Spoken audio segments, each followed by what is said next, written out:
subscribing, and leaving comments.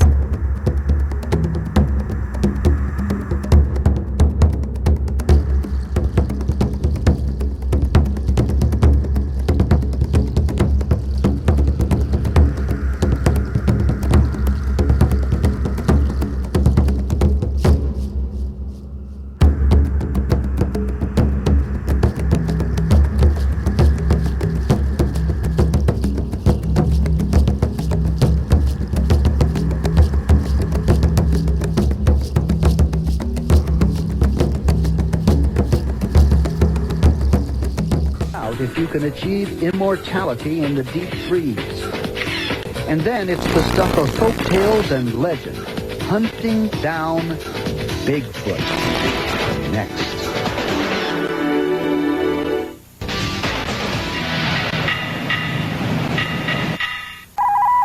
Can you tell me exactly what happened? What makes you think that it was a Bigfoot?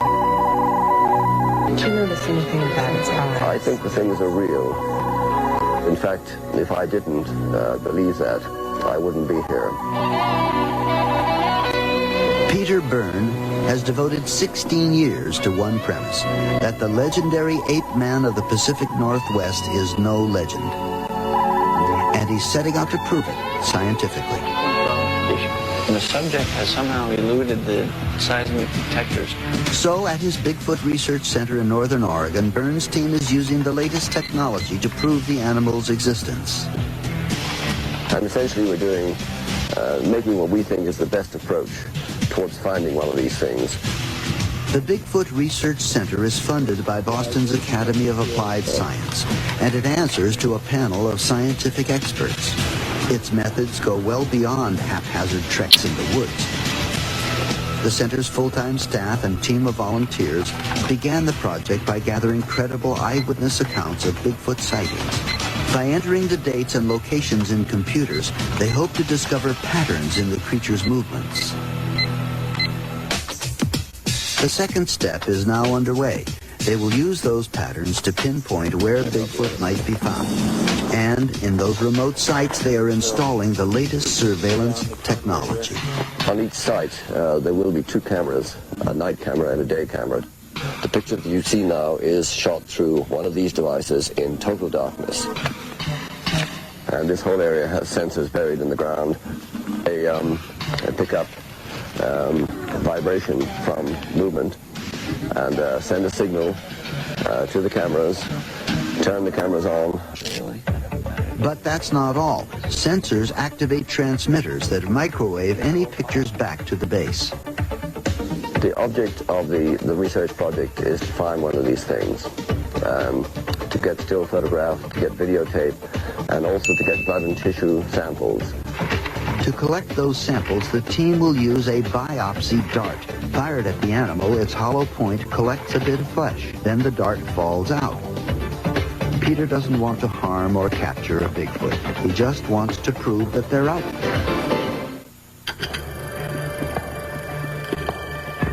In the meantime, the only halfway verifiable proof of Bigfoot comes from a 1967 film. Analysts through the years have examined it, and many cannot explain what they see. If it's fake, it's an incredibly sophisticated fake. The rolling of the muscles in the shoulder, almost impossible to reproduce in a fursuit. We think the Patterson film is real. I really think they're here, and I think it's simply a flesh and blood creature. I don't think it jumps into a flying saucer and flies to the moon on Tuesday night. We're looking at something which is quite extraordinary, but which we think is here.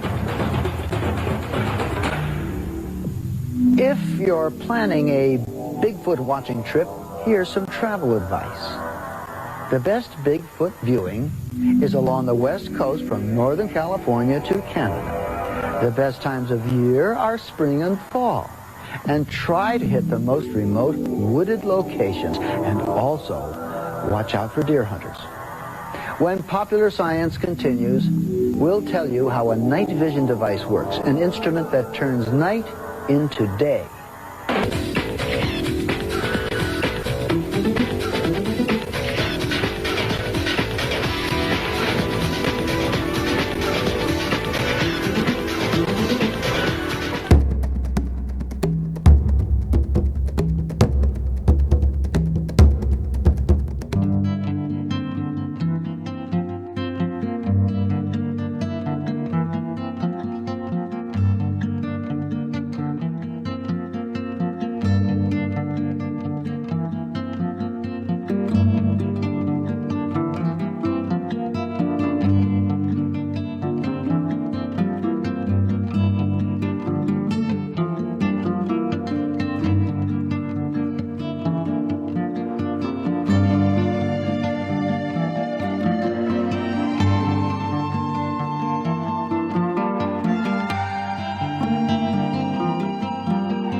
enjoying all this rare and unique content, please show your support by subscribing and leaving comments.